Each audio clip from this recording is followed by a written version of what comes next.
মুস্তাফিজ চেন্নাই অথবা দিল্লিতে, তাসকিন বর্তমান চ্যাম্পিয়ন বেঙ্গালুরুতে এবং রিশাদ রাজস্থান রয়্যালসে। আমি যা বলছি আপনারা হয়তো অবাক হচ্ছেন যে আপনি ভাই কিভাবে জানলেন যে এই তিনটা দল বা চারটা দল বাংলাদেশের তিন তারকাকে নিতে পারে বা নেবে। দেখুন, এটা আমি বলছি না, ভারতীয় গণমাধ্যম বিশ্লেষক সবাই বলছেন। তারা কিন্তু কোন দলের কত টাকা আছে, কোন দল কয়জন দেশি নেবে, কোন দল কয়টা বিদেশি নিতে পারবে বা নেবে, কোন দলে কোন শক্তি দরকার সেই সব বিশ্লেষণ করে এই কথাগুলোই বলেছেন। দেখুন, এখন আসা যাক কোন দল কেমন শক্তিশালী, কোন দল কাদেরকে নেবে, কোন দলে কত টাকা আছে, সেইগুলো আমরা দেখে নিই। তাহলে বুঝতে পারবো যে বাংলাদেশের যে সাতজন আছেন তারা দল পাবেন কি পাবেন না, কে কোন দলে যেতে পারে। প্রথমত চেন্নাই সুপার কিংস, তাদের হাতে আছে 43 কোটি রুপির মতো।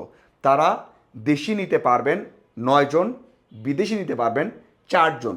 এবং সবচেয়ে বড় বিষয় হচ্ছে এই দলে মুস্তাফিজ আগেও খেলেছেন এবং এই দলে পেসার দরকার আছে। এই জন্য ভারতীয়রা বলছেন, গণমাধ্যম বলছেন, বিশ্লেষকরা বলছেন যে এখানে মুস্তাফিজের একটা ভালো চান্স আছে। কারণ চেনা জানা কন্ডিশন, এই দলের সাথে খেলেছেন, সব কিছু ভালোভাবেই জানেন। এরপরে আসা যাক সানরাইজার্স হায়দ্রাবাদ। এই দলের হাতে এখনও আছে 25 কোটি রুপি। তারা দেশি নিতে পারবেন 10 জন, বিদেশি নেবেন 2 জন। এখানে তারা বেশিরভাগই ডোমেস্টিক নেবেন এবং বিদেশি যে 2 জন নেবেন সেখানে বাংলাদেশের কারোর সম্ভাবনা কেউ দেখতে পারছেন না। যদিও তাদের হাতে খুব বেশি টাকা নেই, তারা কিন্তু ওই যে বাকি যারা রয়েছেন নাহিদ রানা, শরীফুল, রাকিবুল, তাদেরকে নিতে পারেন বা সেই একটা সম্ভাবনা থাকতে পারে, তবে সেই সম্ভাবনা খুবই কম। এবার আসা যাক দিল্লি ক্যাপিটালস, যেখানে মুস্তাফিজ আগেও খেলেছেন। তাদের হাতে এখনও আছে 21 কোটি রুপি। তারা দেশি নিতে পারবেন 8 জন, বিদেশি নিতে পারবেন 5 জন এবং তাদেরও পেসার দরকার আছে।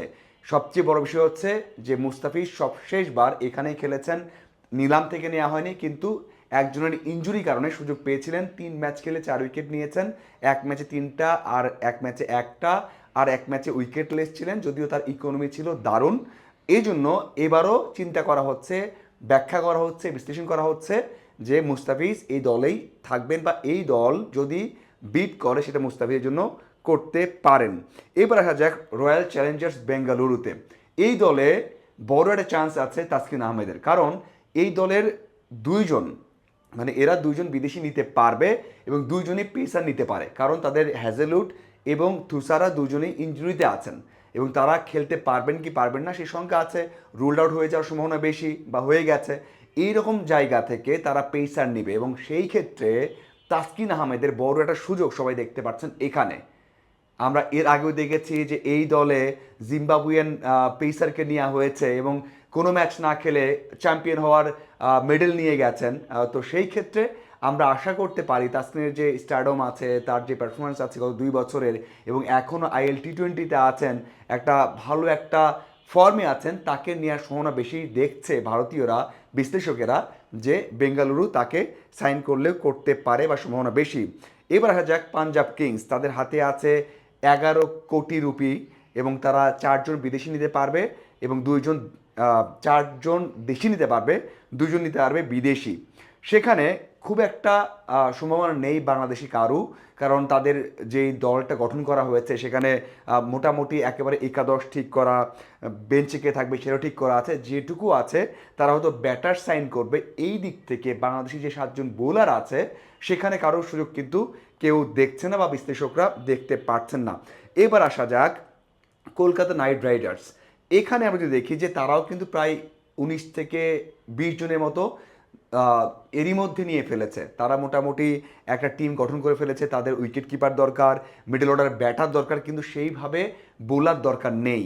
যদি তারা বাংলাদেশি সমর্থকদের চায়, সবসময় আমরা দেখেছি যে লিটন দাস, সাকিব আল হাসান, এই ক্ষেত্রে আমরা কোনো একটা চমক দেখলেও দেখতে পারি, কারণ তাদের একজন পেসার দরকার আছে। তারা যেই রিকোয়ারমেন্ট দিয়েছে সেখানে একজন পেসার দরকার আছে। সেখানে যদি তাসকিন না হয়, মুস্তাফিজ না হয়, সেখানে আরও অপশন আছে, নাহিদ রানা হোক, শরীফুল হোক, অথবা জুনিয়র সাকিব হোক, তাদের মধ্যেও একজনকে নিতে পারে। যদিও তাদের স্পিনার খুবই দারুণ, স্পিনার তারা নেবে না। তাদের হাতে আছে প্রায় 65 কোটি রুপি। সবচেয়ে বেশি এবারে আইপিএলে সবচেয়ে বেশি টাকা তারাই নিয়ে যাবে অকশনে। এবার আসা যাক পরের দল রাজস্থান রয়্যালস, যেখানে বাংলাদেশি আর একজনের সম্ভাবনা বেশি দেখছেন বিশ্লেষকেরা, সেটা হচ্ছে রিশাদের কথা বলা হচ্ছে। তাদের হাতে আছে 16 কোটি রুপি, তাদের হাতে স্লট ফাঁকা আছে 9 জন দেশি এবং 1 জন বিদেশি। ওই 1 জন বিদেশি ওরা নিতে পারবে এবং সেখানেই বলা হচ্ছে যে রিশাদের সম্ভাবনা আছে, কারণ তাদের স্কোয়াডে রিস্ট স্পিনার নেই। হ্যাঁ, অনেকেই আছে দেশি রিস্ট স্পিনার তারা পেতেই পারে ভারত থেকে বা অন্য দেশ থেকে, তবে এই দলেই একমাত্র ভালো রিস্ট স্পিনারের অভাব রয়েছে। এই জন্য বলা হচ্ছে যে এখানে রিশাদকে তারা নিতে পারে। লখনৌর কথায় আসা যাক, তাদের হাতে আছে 22 কোটি রুপি, তারা 6 জন নিতে পারবে দেশি এবং 4 জন বিদেশি। এখানে বেশিরভাগই তাদের দরকার মিডল অর্ডার ব্যাটার এবং অলরাউন্ডার। সেই ক্ষেত্রে বাংলাদেশে কি অলরাউন্ডার নেই বলে কাউকে এখানে বিবেচনা করা হচ্ছে না, দেশি কাউকে বা বাংলাদেশি কাউকে। এই জন্য কোনো ব্যাখ্যা দেওয়া হয়নি যে বাংলাদেশে কেউ থাকবে। তবে এখানে অবাক করা কিছু হতেও পারে যে পেসার হোক, সেখানে জুনিয়র সাকিব হোক অথবা রাকিবুল হোক, কারণ রাকিবুলও টুকটাক ব্যাট করতে পারেন, সাকিবও ব্যাট করতে পারেন যদি তাদেরকে বিবেচনা করা হয়, যদিও ভারতীয় কেউ কিন্তু সেই সম্ভাবনাটা দেখতে পাচ্ছেন না। এবার আসা যাক গুজরাট টাইটান্স, গিলের দল, তাদের হাতে আছে 12 কোটি রুপি, তাদের হাতে স্লট ফাঁকা আছে দেশিদের জন্য 5 এবং বিদেশির জন্য 4। সেখানে তাদের বেশিরভাগ দলই গঠন করা হয়ে গেছে, তাদের একাদশে কারা থাকবে না থাকবে মোটামুটি ঠিক করা হয়ে গেছে, 20 জনের মতো সাইন করে ফেলেছে। এই দিক থেকে তাদের খুব বেশি একটা বড় তারকা দরকার তেমনটা নয় এবং সেখানে বাংলাদেশি কারো সম্ভাবনা কিন্তু দেখছেন না। মানে যারা বিশ্লেষক রয়েছেন তারা দেখছেন যে বিদেশি ভালো ব্যাটার অথবা বিদেশি ভালো অলরাউন্ডার, তাদের পেসার স্পিনার তারা নিয়ে ফেলেছে, সেটা তারা বলছে। সেই দিক থেকে বাংলাদেশি কারো সম্ভাবনা সেভাবে দেখছেন না। এই জন্যই বলা হচ্ছে যে বাংলাদেশিদের সম্ভাবনা কম। মুম্বাই ইন্ডিয়ান্স সবশেষ দল, তাদের হাতে স্লট ফাঁকা আছে বিদেশিদের জন্য মাত্র একটা, তাদের হাতে মাত্র 2 কোটি রুপি আছে, সবচেয়ে কম টাকা নিয়ে তারা কিন্তু যাবে এবং 5 জন তারা দেশি নিতে পারবে এই টাকা দিয়ে। এবং সবচেয়ে বড় বিষয় হচ্ছে তারা কিন্তু দল গঠন করে ফেলেছে। মানে এই যে আইপিএলে যে নিলামটা শুরু হচ্ছে তার আগে কিন্তু বেশিরভাগ দল তারা মোটামুটি একটা দল গঠন করে ফেলেছে।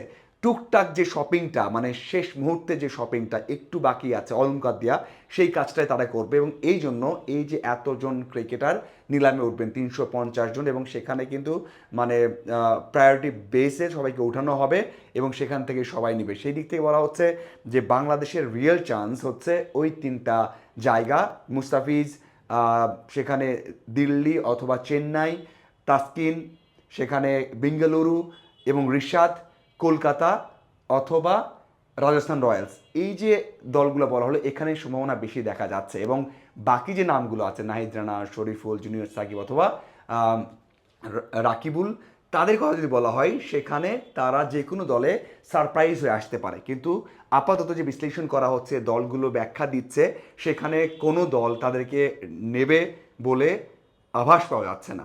আপনাদের কি মনে হয় কে কোন দলে যেতে পারে, আসলেই সুযোগ পাবে কি না জানাবেন এবং আপনাদের অনুমানটাও জানাবেন যেন আমি নিলাম শেষে একটু মিলিয়ে দেখতে পারি। ধন্যবাদ সবাইকে।